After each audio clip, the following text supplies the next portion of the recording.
হয় আজকে তোর ছাদ বাগান থাকবে আর না হয় তুই থাকবি। এইবার দেখ কোনটা বেছে নিবি। আজ তোর খাওয়াটাও বন্ধ। এই ছাদ বাগানের গাছগুলোর জন্য আমার বোধহয় একদিন বাড়িই ছাড়া হতে হবে। বর্ষায় ছাদ বাগানে একেবারেই আসার মতন নেই, জলের তো প্রয়োজন হয় না। আর এই মিষ্টি মিষ্টি গাছগুলোকে দেখে কারোর কি এইরকম বলতে ইচ্ছে হয়?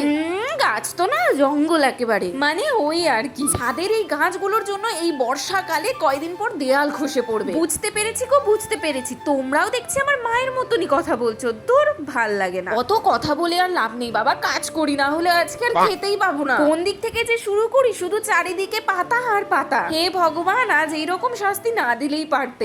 এর মধ্যেই দেখি আবার চেরি গাছে ফুলও চলে এসছে। যাক, বাড়িতেই এবার ছাদ বাগানে চেরি ফল খেতে পারবো। একেই গরম, তার ওপর আবার এইরকম কাজ। আজ মহা জ্বালায় পড়ে গেছি ভগবান। কিন্তু বেচারা গাছগুলো অযত্নেই যে এত সুন্দরভাবে বড় হচ্ছে, ওদের না যত্ন করলে হয় বলো তো? একবার টবগুলো নিয়ে খালি এদিক আর ওদিক। এদিকে আর এক কাণ্ড ঘটিয়ে ফেলেছি। কসমস গাছটা দিব্যি বড় হচ্ছিল, মাথা সমেত ভেঙে পড়ে গেল আমার এই ঝাঁটার চক্করে। জানো তো, গাছগুলো হয়তো চেয়েছিল যে আজ আমায় এইরকম শাস্তি দেওয়াটা ঠিকই হয়েছে। নাও এবার দেখো জঙ্গলটা সাফ করতে পারলাম কিনা। পরিষ্কার হয়েছে তো ছাদ বাগানটা? মানে 2 ঘন্টা ধরে খালি আজকে খাটাখাটনি করেছি। এইবার যাই, খিদে পেয়েছে বড্ড।